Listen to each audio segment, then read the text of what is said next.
छठवीं सवाल कह रही है कोण ए और कोण बी न्यून कोण हो तो कॉस ए बराबर है कॉस बी, कॉस ए बराबर कॉस बी, तो दिखाइए कोण ए बराबर कोण बी। हमसे सवाल कह रही है कोण ए और कोण बी न्यून कोण है। न्यून कोण का मतलब होता है बच्चों 90 अंश से छोटे। ये दोनों कोण 90 अंश से छोटे हैं, न्यून कोण है। न्यून कोण का मतलब होता है कोण ए और कोण बी दोनों 90 से छोटे हैं। फिर उसके बाद हमें दिया है कॉस ए बराबर कॉस बी, कॉस ए बराबर है कॉस बी के, ये दिया है। तो हमसे पूछ रहा है, हमसे हाँ सिद्ध करने के लिए कह रहा है, ये दिया है, ये दिया है, इसको हम समीकरण 1 मान लेते हैं। तो हमसे सिद्ध करने के लिए कह रहा है इस सवाल में, सिद्ध करना है, हमें सिद्ध करना है कि कोण ए बराबर कोण बी, जो कोण ए है वो बराबर है कोण बी के, ये चीज़ हमें प्रूफ करनी है। तो चलो फिर प्रूफ करते हैं। तो समकोण त्रिभुज का निर्माण करेंगे। समकोण त्रिभुज का निर्माण करेंगे तो हम इसको मान लेते हैं ए, इसको मान लेते हैं बी और बच्चों इसको मान लेते हैं सी। हम मान लेते हैं कि कोण सी समकोण है। तो अब देखेंगे तो हाँ हमें पता है, ठीक है। तो यहाँ से हम लोग यहाँ से जो दिया है बच्चों उसी से सवाल को हल करेंगे। तो दिया है, या फिर हम लिख सकते हैं समीकरण 1 से, समीकरण 1 से। तो समीकरण 1 है कॉस ए बराबर कॉस बी। समीकरण 1 है कॉस ए बराबर कॉस बी। अगर बच्चों आपको कॉस ए निकालना हो तो कॉस ए यहाँ से देखोगे और कॉस बी निकालना है तो यहाँ से देखोगे। तो कॉस ए बराबर क्या होता है, तो कॉस ए बराबर होता है आधार बटा कर्ण, आधार बटा कर्ण। तो इस वाले कोण के लिए आधार होगा हमारा AC और कर्ण होगा बच्चों AB। तो कर्ण तो सेम है लेकिन लंबाधार बदल जाता है। तो ये हमारा हो जाएगा कॉस ए बराबर आधार है AC और कर्ण है AB। तो कॉस ए बराबर हो जाएगा AC बटा AB।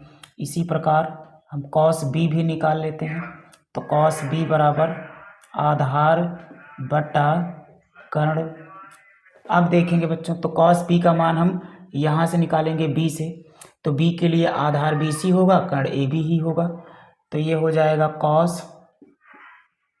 कॉस बी बराबर आधार है हमारा BC बटे कर्ण है हमारा AB।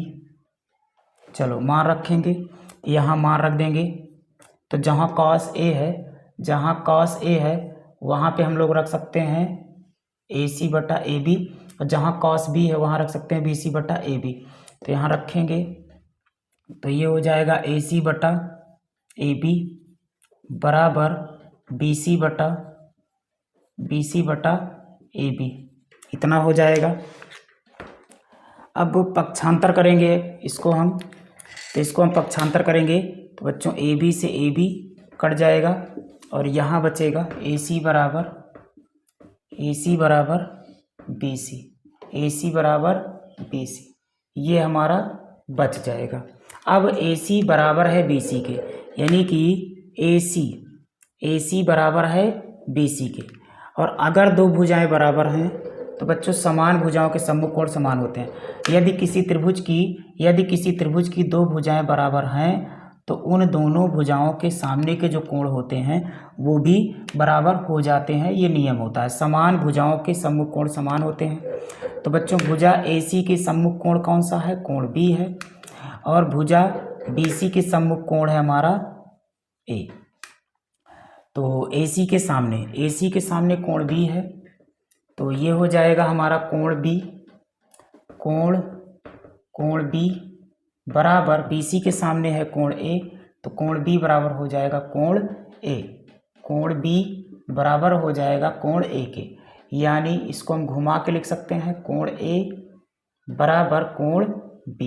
यही चीज़ हमें इसमें प्रूफ करना था। और ये किस किस नियम से हुआ है, तो इसको मैं लिख दे रहा हूँ, समान भुजाओं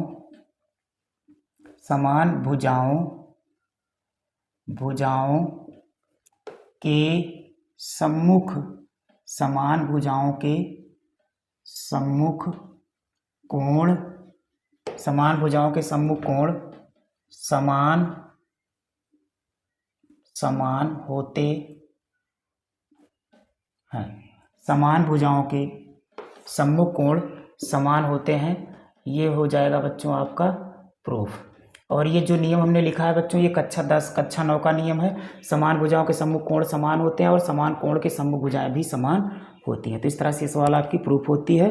तो ये अच्छी सवाल थी, ऐसी सवालें परीक्षा में पूछी जाती हैं।